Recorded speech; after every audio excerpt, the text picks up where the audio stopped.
మంచిర్యాల జిల్లా కొర్మిచల్మలో విషాద ఘటన చోటు చేసుకుంది. ప్రేమ విఫలమైందనే బాధతో కూడా ప్రేమ జంట అయితే బలవన్మరణానికి పాల్పడింది. దీంతో ఆ గ్రామంలో విషాద ఛాయలు అలుముకున్నాయని చెప్పాలి. సో ఏదైతే ఇద్దరు ప్రేమికులు కూడా తమ ప్రేమ విఫలం కావడంతో ఇద్దరు బలవన్మరణానికి పాల్పడ్డారు. దీంతో ఇరు కుటుంబంలో విషాద ఛాయలు అలుముకున్నాయి. వారి కుటుంబ సభ్యులతో పాటు ఆ గ్రామం మొత్తం కూడా కన్నీటి పర్యంతం అవుతున్నారు. సో వీరి కథ వింటే కనుక ప్రతి ఒక్కరూ కన్నీటి పర్యంతం అవ్వాల్సిందే. సో ఎవరైతే వినయ్ అనే వ్యక్తి ఉన్నాడో, వినయ్ హితవర్షిని కూడా ఇద్దరు ప్రేమించుకున్నారు. అయితే వీళ్ళ ప్రేమ ఫలించకపోవడంతో అయితే ముందుగా కూడా హితవర్షిని ఆత్మహత్య చేసుకుంది. అది చూసి తట్టుకోలేక వినయ్ కూడా బలవన్మరణానికి పాల్పడ్డాడు. ఇంటి దగ్గర ఉన్న బావిలో దూకి ఆత్మహత్య చేసుకున్నాడు. ప్రస్తుతం అయితే వీరి కన్నీటి గాథ ప్రతి ఒక్కరిని కంటతడి పెట్టుస్తుందని చెప్పుకోవాలి. సో అయితే వీరి ప్రేమ విఫలం కావడంతో ఇద్దరు కూడా కలిసి ఉండలేము, అలాగే విడిపోయి ఉండలేము అన్నట్టుగా కూడా ఇద్దరం కలిసే చావాలి అన్న రీతిలో అయితే వీరి ప్రేమ కథ ఉందనే చెప్పుకోవాలి. సో హితవర్షిని చనిపోయిన అనంతరం కూడా వినయ్ అయితే బలవన్మరణానికి పాల్పడ్డాడు. ఇంటి దగ్గర ఉన్న బావిలో దూకి ఆత్మహత్య చేసుకున్నాడు. అయితే ఇది జరగక ముందే వీళ్ళిద్దరూ కూడా విజ్ఞాన కాలేజీలో అయితే బీటెక్ ఫైనల్ ఇయర్ చదువుతున్నారు. హితవర్షిని ఎవరైతే ఉందో బీటెక్ ఫైనల్ ఇయర్ అయితే చదువుతుంది. ప్రస్తుతం అమ్మాయి అయితే ఇద్దరు ప్రేమ కూడా కొన్ని రోజులుగా వీరిద్దరూ ప్రేమించుకుంటూ వస్తున్నారు. అయితే వీరి ప్రేమ విఫలం కావడంతో ఇలాంటి ఘటనకి ఒడిగట్టారని చెప్పాలి. అయితే గట్కేసర్ రైల్వే బ్రిడ్జి ప్రాంతంలో బలవన్మరణానికి పాల్పడింది హితవర్షిని. అయితే ఆ ముందు రోజే రైలు ఢీ కొడితే చనిపోతామా అంటూ కూడా 2 రోజుల క్రితం ఇంట్లో వాళ్ళ తండ్రులతో అయితే చర్చించినట్టు హితవర్షిని అయితే తెలుస్తుంది. అంటే తను చనిపోవడానికి ముందే ఒక ప్లాన్ అయితే వేసుకుని, అంటే రైలు ఢీ కొడితే చనిపోతామా లేదంటూ తన తండ్రితోనే ఏకంగా చర్చించిందంటే ముందు నుంచే వీళ్ళు చనిపోవడానికి ఒక ప్లాన్ ప్రకారం ఉన్నారనేది క్లియర్గా అర్థమవుతుంది. సో దీంతోనే తన ఏకంగా బలవన్మరణానికి పాల్పడింది. అయితే హితవర్షిని చనిపోవడం తట్టుకోలేక వినయ్ అని తన ప్రియుడు వినయ్ కూడా బలవన్మరణానికి పాల్పడ్డాడు. పాల్పడి ముందు కూడా ఒక కన్నీటి లేఖనైతే రాశారు. ప్రస్తుతం అయితే ఆ లేఖ అందరినీ కంటతడి పెట్టిస్తుందని చెప్పాలి. వినయ్ కుటుంబ సభ్యుల్ని ప్రస్తావిస్తూ ప్రతి ఒక్కరి పేరు కూడా ఆ లేఖలో ప్రస్తావిస్తూ తన మనసులోని బాధను, తన హితవర్షిని ఎవరైతే ఉన్నారో తన ప్రియురాల్ని విడిచి ఉండలేక అలాగని ఇద్దరు కూడా మేము కలిసి ఉండాలి, చచ్చినా చావైనా బ్రతుకైనా తనతోనే అంటూ నిర్ణయించుకున్నామంటూ కూడా తను చనిపోయే ముందు ఒక కన్నీటి లేఖనైతే రాశారు. సో ఈ లేఖ అయితే మేము బిగ్ టీవీ స్క్రీన్ మీద అయితే ప్రజెంట్ చేయలేం, కానీ ఆ లేఖలో వినయ్ ఏం రాశాడనేది కూడా మీకు నేనైతే చెప్పే ప్రయత్నం అయితే చేస్తాను. సో ఈ లెటర్లో చూసుకున్నట్టయితే ప్రతి ఒక్కటి కూడా తన మనసులోంచి ఎంత బాధపడుతూ హితవర్షిని లేడు ఈ లోకంలో అనేది కూడా తను జీర్ణించుకోలేకపోయి తన దగ్గరికి వెళ్ళిపోవాలి, నేను లేకపోతే తను ఉండలేదు అంటూ కూడా తన మనసులో బాధని ప్రతి ఒక్కటి అక్షరూపంలో అయితే లేఖలో పేర్కొన్నాడు. అసలు ఒకసారి మీకు ఆ లేఖలో ఏముందనేది కూడా చదివే ప్రయత్నం నేను చేస్తాను. అమ్మ నాన్న మమ్మీ బాబాయ్ నన్ను క్షమించండి అంటూ కూడా ముందు తనైతే ఈ లెటర్ అయితే స్టార్ట్ చేశాడు. నేను నా హనవ్వ లేనిదే బ్రతకలను. హనవ్ అంటే హితవర్షిని ఎవరైతే ఉందో తనని అటు ముద్దుగా కూడా హని అంటూ పిలుచుకునేవాడంట, హనవ్వ అంటూ. సో ఆ పేరునే ప్రస్తావిస్తూ అయితే ఈ లెటర్లో రాసుకొచ్చాడు ప్రస్తుతం అయితే. సో హనవ్ అంటే నాకు చచ్చేంత ఇష్టం, నేను కూడా తనకి అంతే ఇష్టం. సో తను లేనిదే నేను లేను, నేను లేనిదే తను లేను, మేమిద్దరం కూడా ఒకరిని విడిచి ఒకరు ఉండలేము, అది చావైనా బ్రతికైనా ఇద్దరం కలిసి ఉండాలి అంటూ కూడా ఈ లేఖలో అయితే ప్రస్తావించాడు వినయ్ అయితే. సో అయితే అది తను లేనన్నది ఎవరైతే హితవర్షిని చనిపోయిందో తను లేనని తెలిసినప్పటి నుంచి కూడా నా ప్రాణం నా చేతిలో లేదు. పాపం నా హనవ్వ ఎంత నరకయతంతో ఆ ప్రాణాలు విడిచిందో అది తలుచుకుంటేనే నా వల్ల అవ్వడం లేదు. నా హనవ్వ ఎక్కడ ఉంటే నేను కూడా అక్కడే ఉంటాను. గతంలో నేను నా బంగారు తల్లికి మాట ఇచ్చాను, నాకంటూ ఈ భూమి మీద కొందరే ఉన్నారు, అది నువ్వు మమ్మీ నాన్న అంటూ ఫోన్ చేస్తేనే మాట్లాడతాడు. కానీ నా హనవ్వకే తెలుసు నాకు నా నాన్న అంటే ఎంత ఇష్టమో, నా అమ్మ ఇది ఎందుకంటే నా కుటుంబ సభ్యులు ఎంత ఇష్టం అంటూ కూడా తనకు చెప్పుకొస్తూ ఆ లేఖలు అయితే ప్రస్తావించాడు. సో ఎవరైతే ఉన్నారో తను ప్రేమించిన హితవర్షిని అంటే తనకు ఎంత ఇష్టమో అలాగే వారి కుటుంబ సభ్యులు, వారి డాడీ మమ్మీ వాళ్ళ బాబాయ్ పిన్ని వాళ్ళ నేమ్స్ కూడా మెన్షన్ చేస్తూ రాశాడు. సో ఎందుకంటే తను లేనిదే నేను ఉండలేను, కానీ నేను ఇలా చేయడం కరెక్ట్ కాదు, మీరందరూ కూడా నాకు ముఖ్యం, కాకపోతే నా హనవ్వ కూడా నాకు ముఖ్యం, నేను లేకపోతే తను ఉండలేదంటూ కూడా లేఖలో అయితే ప్రస్తావించాడు. సో అలాగే ఇంకా మళ్ళీ చెప్తున్నా, నా హనవ్వ పక్కనే నేను ఉండాలి. ఒకవేళ నేను చనిపోతే తన పక్కనే నన్ను తన సమాధి పక్కనే నా సమాధి కూడా ఉండాలంటూ కూడా తను రాసుకొచ్చాడు. నా బంగారు తల్లి పూజల ఫలితం కనీసం వచ్చే జన్మలైనా ఫలించి అప్పుడైనా పెళ్లి చేసుకుంటాం. మా ఇద్దరిని విడదీయడం అనేది జరగని పని. అది ఎవరికైనా, అది చావులో అయినా బ్రతికి ఉండేటప్పుడైనా. అమ్మ ఐ లవ్ యూ, నువ్వు నా బంగారు తల్లివి. నీలాంటి అమ్మ ప్రతి ఇంటికి ఒకరు ఉండాలి. వచ్చే జన్మలో నేను నీ బంగారు తల్లి హనవ్వ, నువ్వు నన్ను ఎట్లా చూసుకుంటావో అంతకు మించి 100 రెట్లు ఎక్కువ ప్రేమతో చూసుకుంటాం. ఇది నా హామీ అంటూ కూడా లేఖలో అయితే ప్రస్తావించాడు. మరో పక్కన తన మనసులో బాధనంతా కూడా ఈ లెటర్లో బయట పెట్టాడు. సో ఏదైతే తను చనిపోయిన అనంతరం కూడా తన హనవ్వ పక్కనే నన్ను సమాధి చేయండి అంటున్నాడు. సో మళ్ళీ చెప్తున్నా, నా హనవ్వ పక్కనే నేను ఉండాలి. నన్ను నా హనవ్వ పక్కనే దహనం చేయండి. ఇది నా ఆఖరి కోరిక. మీ అందరి నుండి నేను కోరుకునేది ఇదే. సో అంటే తన మనసులో ఎంత బాధ ఉంది, ఎంత ప్రేమ ఉంటే కనుక సో ఇలాంటి వ్యాఖ్యలతో తను ఒక లెటర్ అనేది రాస్తాడు. సో ప్రతి అక్షరంలో కూడా తన కన్నీటి గాథతో నింపేస్తూ తనని తన హితవర్షిని పక్కనే తనని సమాధి చేయండి అంటూ కూడా తనైతే చెప్పుకొస్తూ లేఖలో రాశాడు. పాప ఆ పిచ్చిది ఎట్లా ఉంటూ అనుకుంటుందో, నేను లేనిది పైకి పోయి నేను సర్ప్రైజ్ ఇవ్వాలి. అంటే తను చనిపోయింది కాబట్టి తను లేనిదే నేను ఎలా ఉంటుంది అనుకుంటుందో, కానీ నేను కూడా చనిపోయి తన దగ్గరికి వెళ్ళి తనకు సర్ప్రైజ్ ఇస్తానంటూ కూడా కొన్ని వ్యాఖ్యలు రాసుకొచ్చాడు. అయితే ఇవన్నీ చూస్తూ కూడా సో ఈ లెటర్ చూసిన ఎవరికైనా సరే కన్నీటి గాథ మిగిల్చిందని చెప్పుకోవాలి. వారి కుటుంబ సభ్యులతో కూడా వారి గ్రామంలో ప్రతి ఒక్కరు ఈ లెటర్ చూసిన ప్రతి ఒక్కరు కూడా కన్నీటి పర్యంతం అవుతున్నారు. సో ఇప్పుడు అటు వినయ్ కుటుంబ సభ్యులు ప్రతి ఒక్కరు కూడా కన్నీటి పర్యంతం అవుతున్నారు. ఈ లేఖను చూసుకుని కుమిలి ఏడుస్తున్నారని చెప్పుకోవాలి. సో ఎందుకంటే ఇద్దరు కూడా తిరిగి రాని లోకాలకు వెళ్ళిపోయారు ప్రస్తుతం అయితే. సో ఈ లేఖను రాసి తను పక్కనే ఉన్న బావిలో సో మనకి ఫైనల్గా కూడా చూసుకున్నట్టయితే ఈ లేఖను రాసిచ్చి, నా హనవ్వ పక్కనే నన్ను దహనం చేయండి, ఇద్దరిని వేరు చేయొద్దు, మేమిద్దరం కలిసే ఉండాలి.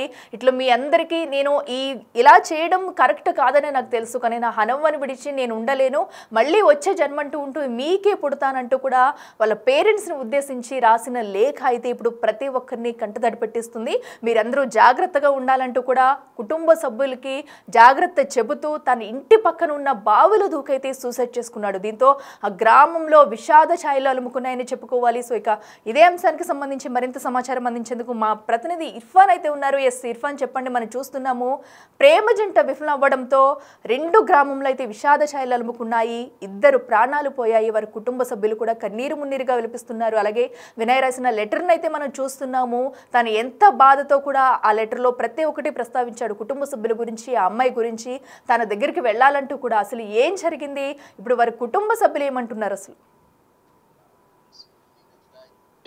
హృదయాన్ని కలిచి వేసేటటువంటి సంఘటన ఇది మంచిర్యాల జిల్లా దండేపల్లి మండలం కొర్మిచెల్మ గ్రామంలో చోటు చేసుకుంది. అయితే ప్రేమ విఫలమైందని చెప్పేసి 2 ప్రేమికులు ఆత్మహత్య చేసుకున్నటువంటి విషాదకర సంఘటన చోటు చేసుకుంది. ఇటు హైదరాబాద్ లో రైలు కింద పడి ప్రియురాలు హితవర్షిని ఆత్మహత్య చేసుకోగా, ప్రియురాలు ఇక లేదు అని మరణ వార్త తెలిసి వ్యవసాయ బావిలో పడి ప్రియుడు వినయ్ కూడా ఆత్మహత్య చేసుకున్నటువంటి విషాదకరమైన సంఘటన చోటు చేసుకుంది. అయితే దండేపల్లి మండలం రాజంపేట గ్రామానికి చెందిన వెనంక వినయ్ అనే 27 ఏళ్ల యువకుడు పాత కొమ్ముగూడెం గ్రామ శివారులో గల వ్యవసాయ బావిలో పడి మృతి చెందిన సంఘటన చోటు చేసుకుంది. అయితే వినయ్ హైదరాబాద్ లో తన ప్రియురాలు మృతి చెందడంతో మనస్తాపం చెంది తాను లేనిదే ఇక తాను బ్రతకలేనంటూ లెటర్ రాసి కూడా ఆ బావిలో దూకి ఆత్మహత్య చేసుకున్నటువంటి పరిస్థితి ఉంది. అయితే ఇప్పుడు తను రాసిన లెటర్ కూడా చదివిన ప్రతి ఒక్కరిని కూడా కంటతడి పెట్టిస్తున్నటువంటి పరిస్థితి ఉంది.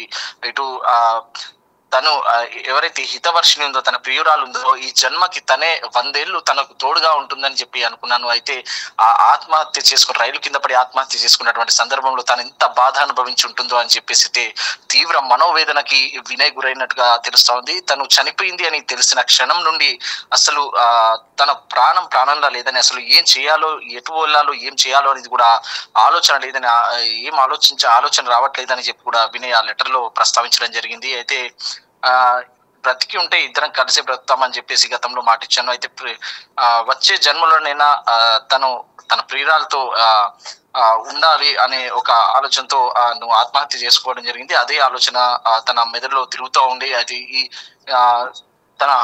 తన ప్రియురాలు ఎవరైతే ఉందో తన కోసం వెయిట్ చేస్తుంటుందని, ఒంటరిగా ఉంటే భయపడుతుంది కాబట్టి నేను ఆమె దగ్గరికి వెళ్ళి సర్ప్రైజ్ ఇవ్వాలి, జీవితాంతం బ్రతికుంటాం అనుకున్నాం కానీ, కలిసి బ్రతుకుతాం అనుకున్నాం కానీ బ్రతకలేని పరిస్థితుల్లో ఇప్పుడు చనిపోయినాక చావులోనైనా తామిద్దరం ఒకటిగా ఉండాలని చెప్పేసి అయితే స్పష్టంగా లెటర్లో రాసి మరి ఆయన ఆత్మహత్య చేసుకున్నటువంటి పరిస్థితి ఉంది. అయితే ఇటు తన తల్లిదండ్రులకు వివరిస్తూ తను లేనిదే బ్రతకలేని, తన చావు వార్త తెలిసినప్పటి నుండి ప్రాణంలా లేదని అని చెప్పేసి కూడా రాయడం జరిగింది. అయితే నిజమైన ఆ ప్రేమ ఎట్లుంటుందని అంటే ప్రియురాలు ఆత్మహత్యకు అయితే కారణాలు తెలిసి రాలేదు కానీ తను లేకుండా ఎట్టి పరిస్థితుల్లో ఒక క్షణం కూడా తాను బ్రతకలేని అయితే ఆత్మహత్య.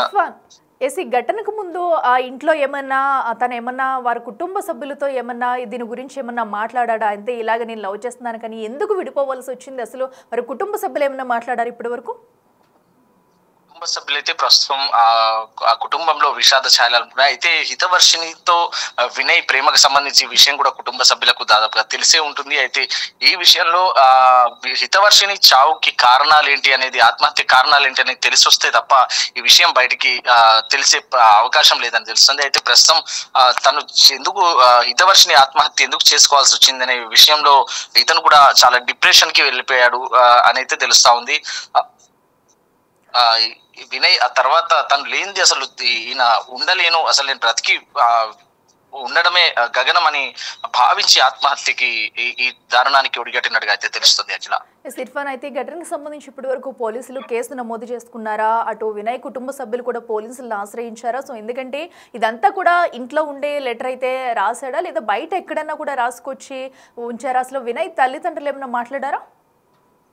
వినయ్ తల్లిదండ్రులు కూడా మనం సంప్రదించే ప్రయత్నం చేసినప్పటికీ కూడా వాళ్ళ దుఃఖంలో అసలు వాళ్ళ నోటి వెంట మాట రానటువంటి పరిస్థితి. చేతికి అందొచ్చినటువంటి 27 ఏళ్ల వయస్సున్న కొడుకు ప్రాణాలు తీసుకుంటే ఆ తల్లిదండ్రులు అసలు మనోవేదన ఎలా ఉంటుందనేది కూడా తెలిసిందే. అయితే వినయ్ కి సంబంధించిన తల్లిదండ్రులు కూడా మాట్లాడించే ప్రయత్నం చేసిన వాళ్ళు మాట్లాడే పరిస్థితుల్లో లేరు. అయితే చివరిగా వినయ్ తను ప్రాణంగా ప్రేమించే తన అమ్మ, నాన్న, బాబాయ్ వీళ్ళందరికీ కూడా ప్రాణంగా ప్రేమించే అందరికి కూడా సెలవు అంటూ ఇక నా జీవితం ఇంతటితో ముగిసిందంటూ కూడా లేఖలు ప్రస్తావించడం జరిగింది. అయితే ప్రస్తుతానికి సంఘటనకు సంబంధించి పోలీసులు కూడా కేసు నమోదు చేశారు. స్వయంగా వినయే మరణ వాంగ్మూలాన్ని రాసుకొని మరీ ఆత్మహత్య చేసుకున్నారు కాబట్టి ఈ లెటర్ ఆధారంగా పోలీసులు అయితే కేసు నమోదు చేసి దర్యాప్తు చేస్తున్నటువంటి పరిస్థితి ఉంది. Right Irfan, thank you. So ఏదైతే కూడా అటు హితవర్షిని మరణించడానికి గల కారణాలు తెలిస్తే కానీ ఈ కేసులో అసలు ఏం జరిగిందనేది బయటకు వచ్చే అవకాశం కనిపించట్లేదు. ప్రస్తుతం అయితే పోలీసులు ఈ ఘటనకు సంబంధించి కేసు నమోదు చేసి దర్యాప్తు చేస్తున్నారు. మరో పక్కన అటు వినయ్ కుటుంబ సభ్యులను సంప్రదించే ప్రయత్నం చేస్తాం కూడా వారు మొత్తం కూడా విషాద ఛాయల్లో అలుముకుని ఉన్నాయని చెప్పాలి. దీంతో వారి కుటుంబం మొత్తం కన్నీటి పర్యంతంతో నిండిపోయి ఉంది. సో ప్రస్తుతం అయితే వారు ఏం మాట్లాడలేని సిచ్యువేషన్లో ఉన్నారు. సో అయితే మరొక్కసారి బిగ్ టీవీ వారిని సంప్రదించిన అనంతరం కూడా అసలు ఏం జరిగిందని బయటపెట్టే ప్రయత్నం అయితే చేస్తుంది. సో అయితే ప్రస్తుతం వీరిద్దరికీ కూడా ఏం జరుగుతుంది అనేది ఈ కేసులో అసలు ఎలాంటి విషయాలు బయటకు వస్తాయనేది కూడా ఉత్కంఠంగా మారిందని చెప్పాలి. అసలు హితవర్షిని ఎందుకు చనిపోయింది, అటు హితవర్షిని కుటుంబ సభ్యులు కూడా బయటకు వచ్చి అసలు ఏం జరిగింది ఏంటి అనేది చెప్తే కూడా అసలే హితవర్షిని చావుకు గల కారణాలు అనేది తెలియాల్సి వస్తుంది. సో ఎందుకంటే తను ఏకంగా ఆ ముందు రోజే వాళ్ళ నాన్నతో కూడా సంప్రదించింది, వాళ్ళ నాన్నను కూడా అడిగింది. ఎందుకంటే ట్రైన్ ఢీ కొడితే చనిపోతామా నాన్న అంటూ కూడా వాళ్ళ నాన్నతో ఇది ఒక మాట్లాడినట్టు కూడా తెలుస్తుంది. అయితే అనంతరమే ఏదైతే గట్కేసర్ రైల్వే బ్రిడ్జ్ దగ్గర అయితే తను చనిపోయిన ఘోర విషాద ఘటన చోటు చేసుకుంది. దీంతో తను ముందుగానే ప్రీ ప్లాన్ గా ఉందా, లేదంటే వీరిద్దరూ కూడా వీళ్ళ ప్రేమకి అడ్డు చెప్పడం వల్ల చనిపోయారా, లేదంటే ఇంకేమన్నా జరిగిందా అనే ఉత్కంఠ అయితే నెలకొంది. సో పోలీసులు ఈ ఘటనకు సంబంధించి దర్యాప్తు చేసిన అనంతరం విషయాలు వెల్లడిస్తే కానీ అసలు ఏం జరిగిందనేది కూడా తెలిసేలా లేదు. ఇరు కుటుంబ సభ్యులు కూడా బయటకు వచ్చి అసలు హితవర్షిని చావుకు కారణం ఏంటా, ముందు రోజు ఇంట్లో ఏం జరిగింది, అసలు మరి కుటుంబ సభ్యులతో ఏం విషయాలు మాట్లాడింది అనేది కూడా ఉత్కంఠగా మారింది. ప్రస్తుతం అయితే ఏదైతే వినయ్ రాసిన లెటర్ ఉందో ఆ లెటర్ ఆధారంగా పోలీసులు అయితే దర్యాప్తు సాగిస్తున్నారు. సుమారుగా 3-4 పేజీల లెటర్ని అయితే వినయ్ రాశారు. ప్రస్తుతం ఆ లెటర్ ఆధారంగానే తన కన్నీటి గాథను మొత్తం కూడా లెటర్లో పంచుకున్నాడు. కుటుంబ సభ్యుల్ని విడిచిపోతూ తను ఎంత బాధ అనుభవిస్తున్నాడో, తన ప్రియురాలు దగ్గరికి వెళ్ళిపోవాలి అనే బాధను కూడా రెండూ చూపిస్తూ ఆ పల్లెటూరులో అయితే తనైతే బలవన్మరణానికి పాల్పడ్డాడు. పక్కనే ఉన్న వ్యవసాయ బావిలో దూకి ఆత్మహత్య చేసుకున్నాడు. కుటుంబ సభ్యులకి జాగ్రత్త చెప్తూ ఇది నేను చేయడం కరెక్ట్ కాదు, అయినా సరే నా హనమ్మ కోసం వెళ్ళిపోతున్నానంటూ తన లేఖ అయితే రాశాడు. అసలు ఇంత కన్నీటి గదతో ఎందుకు రాయాల్సి వచ్చింది? కుటుంబ సభ్యులు ఏమన్నా నో చెప్పారా లేదా ఇంకేమన్నా జరిగిందా అనేది కూడా ఉత్కంఠంగా మారింది. సో ప్రస్తుతం అయితే పోలీసులు దర్యాప్తు ప్రారంభించారు. సో అనంతరం కూడా ఈ ఘటనకు సంబంధించి విషయాలైతే బయటకు వచ్చే అవకాశం కనిపిస్తుంది.